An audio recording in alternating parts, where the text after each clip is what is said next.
Hey everyone. So today I just wanted to do another one of those, those talking heads videos that I do from time to time. The kind that you can just, minimize and just keep doing whatever you were doing previously because we're not going to really have anything on video. It's just going to be me talking and you listening to me talking. Um, so everybody knows the election is over. Biden won.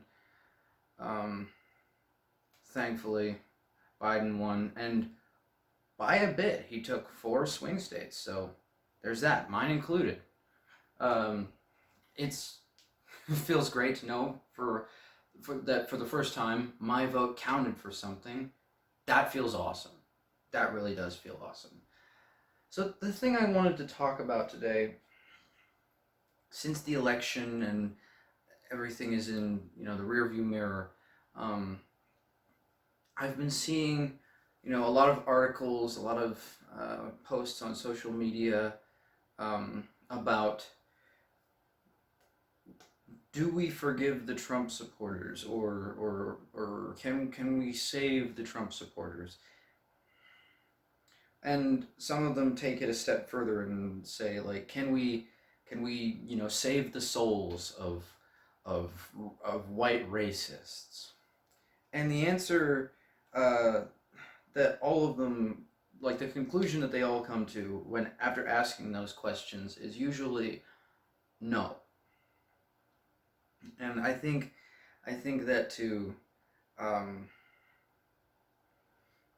I think the thing is, we're not necessarily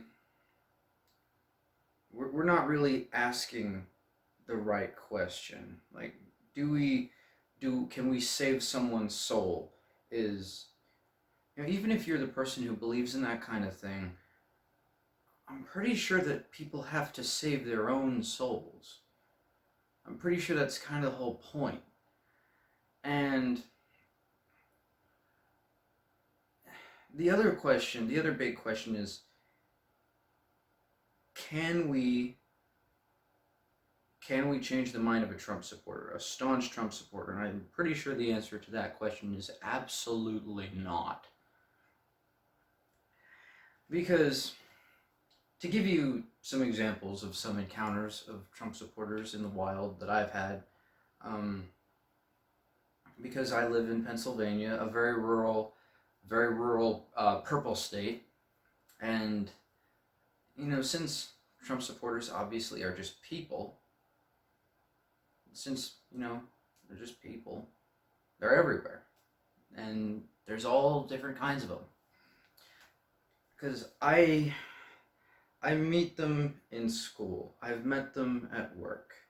One of my part-time jobs is in retail, and I work at a public store, um, and all kinds of people come in there every day, which is not necessarily a good thing because global pandemic, but still.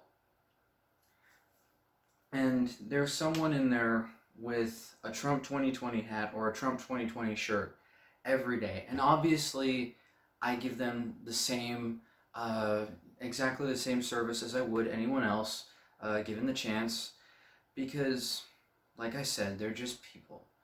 I don't presume to know them or have any context of who they are based on based on that shirt or that hat. But at the same time, when I see someone wear that shirt or wear that hat or have that 2020 bumper sticker, it signifies to me that that's part of their identity as a person. That's something that's important enough to them that they're willing to advertise it on their person, and it's part of their personal identity. And I saw this guy, this old man in my store the other day, wearing a military jacket, like I think it was a Marines jacket and a Trump 2020 camouflage hat, and it made me kind of wonder about him because Donald Trump is a massive pile of steaming shit in so many ways. And besides all the ways that he's a really bad guy personally, and even all the ways that he's a really bad guy politically, he has patronized veterans and used them as a prop in so many ways, even more than your average politician, because everyone knows plenty of politicians treat veterans as nothing but props. That's just how it is. But Donald Trump called veterans losers and suckers. He looked down at the headstone at the grave of a man who died in combat and said, "Why would you ever do that?" Because Donald Trump doesn't understand why someone would put the safety and the sanctity of their own country and their families and their people above the value of their own safety and their own life. Donald Trump doesn't understand that kind of thing. He's not capable of that kind of thinking.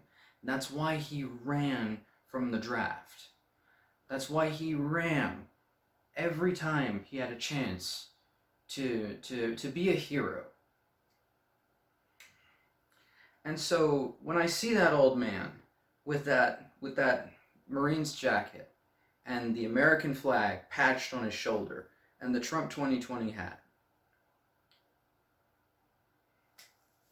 whether he knows it or not, because the election is in the rearview mirror and Trump lost, and he still wears that hat. He makes the conscious choice to put that hat on and say, well, today I will continue to staunchly support Donald Trump. It blows my mind, because his service is something that he's proud of, and that is a big part of his identity too. And that American flag means something. That American flag, what this country stands for, think about the flag, think about the Statue of Liberty, think about the plaque, think about the inscribement on the Statue of Liberty. You know, give us your sick, your poor, your hungry, which I think I got that out of order. I'm sorry. Donald Trump went to countries like Russia and China and England and said, give me your rich, your white, your healthy. And he went to people who were actually struggling, coming in from places like Mexico and Guatemala and Argentina, and said, give me your sick, give me your poor, give me your hungry, give me your starving, give me your struggling. I'm going to lock them in a cage, or I'm going to put them on a truck and send them right back. And it's uncomfortable, because that's the world we live in. And not only that, but that old man, and not just him, but by extension, every Trump supporter, because every Trump supporter is an American. Every Trump supporter, if they truly love America, believes in what the country stands for. And if you believe in what the country stands for, and you voted Donald Trump in 2020, then you were conned. Whether you know it or not, you were conned. You were lied to. Donald Trump made promises in 2016 that he never kept. Donald Trump promised people universal health care. He promised them that he would replace Obamacare with something better, that he would tear down the system and tear down the single-payer system and give everyone coverage, a policy that is at its core fundamentally socialist. And then he turned around and vilified people like Elizabeth Warren and Bernie Sanders for wanting to do the exact same thing, for no reason other than they were political opponents. So if you did vote for Donald Trump, you must, I'm going to say you must acknowledge, but evidently you must not. They must not, because a lot of them haven't. You were lied to and you were conned. And when I think about that and I look at that old man or anyone else in a Trump shirt, there was a guy on Facebook. A couple weeks ago, no, a couple days ago, I couldn't remember his name, who retweeted an OANN headline that talked about how every political move by any of the Democrats from 2016 to 2020 was an attempt at a political coup d'etat. And this man on Facebook, who was visibly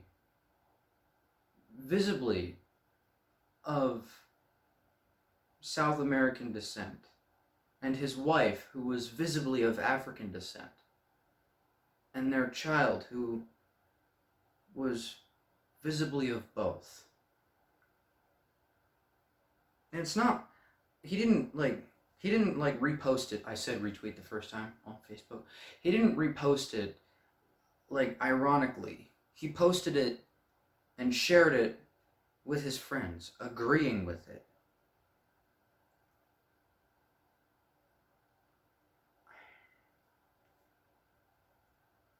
See, it's reasons like this, when it's things like this, like the old man who is proud of his service and supports Donald Trump in spite of the fact that Donald Trump has spat on veterans every chance he has, and this visibly ethnic man, this visibly ethnic family that supports Donald Trump in spite of the fact that he spat on us, every chance that he gets. Donald Trump has vilified anyone. He'll scapegoat anyone to get ahead politically because it's easy and it doesn't require you to make a hard effort and be a morally good person or a good person. Being a good person, that's hard. That requires hard decisions and critical thinking. Donald Trump, not capable of either. So when he heads out and demonizes just simple people, regular people like you and me, people in a lot of cases literally like me, demonizing Native Americans who were protesting against the Dakota Access Pipeline. He demonizes Black Lives Matter and the LGBT community. Staunch supporters of his. Since we're talking about supporters today and not him personally, I know I've been talking a lot about Donald Trump's actions, but his supporters. I was in a sub and pizza shop, and a guy was like down at the counter, and he was looking at me. He was like nodding at me and making motions, and he kept like, you know, chuckling, like soft laughing. And I finally was like, huh? I finally looked at him, and he pointed at a sticker on the back of his phone, and it said Trump Pence 2020. And I was like, okay, cool, all right. And he looked at me and said, they're gonna find you and deport your ass. I shouldn't feel like I owe this explanation to anyone, but I was born in Tennessee. I'm of Native American and Italian descent, and members of my family have been here longer than most. Go figure. And that's something that I shouldn't have to explain to anyone. But we're now in an era where, because of the tone of my skin, that's something I have to do. And I think about not just the Native Americans, because obviously that's my own experience. I think about I think about Black Lives Matter, who takes a knee at a football game every now and then, or has the audacity to block traffic once in a while, and I see Trump supporters every day calling them terrorists. I see them calling Antifa terrorists. Antifa doesn't exist. It's not a real organization. And it doesn't matter. They just need someone to hate. I think about the LGBT community, who they just want the right to do simple things that the rest of us take for granted. They want to be able to serve their country in the military like the rest of us can, and Donald Trump won't allow them. These are heroes who were able to make that hard decision to say that the safety and the sanctity of my friends, my family, my people, and my country is more important than my own life. And he won't let them do that. People who want to use just the right fucking bathroom.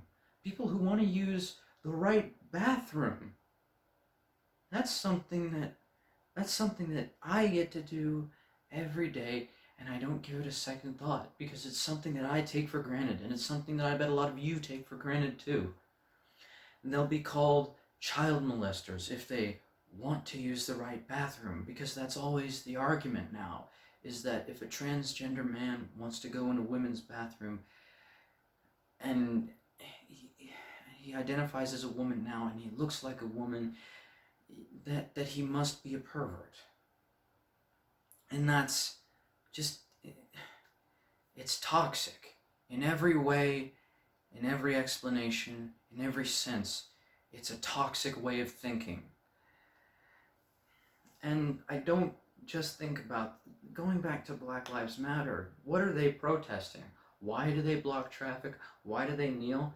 Systematic police brutality, needless violence, pointless, mindless. It's something that is fundamentally and obviously wrong. It's not a gray area. It's not a gray area. It's not something that requires a hard decision. It's a very easy decision, actually. And he calls Black Lives Matter terrorists, and they call Black Lives Matter terrorists. I march with Black Lives Matter. Am I a terrorist?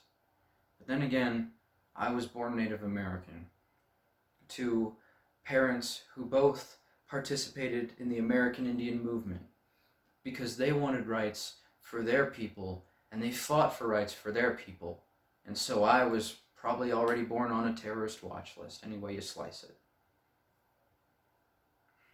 It's people like these, people like them, and people like us who have all been mistreated, demonized, and scapegoated for no reason at all by Donald Trump and by his supporters who enabled him to do so. And I think about all that, and I think about the fact that they still staunchly support Donald Trump. And so it's not like it's a dark chapter of our history. It's something happening now, and it's something that was happening last year, and it's something that's going to be happening tomorrow and every year following for a long time. I think about all those people. Think about everything. And then when I say I felt sorry for that Trump supporter, for all the Trump supporters for a minute, well, all of my sympathy and all of my empathy for them just disappears.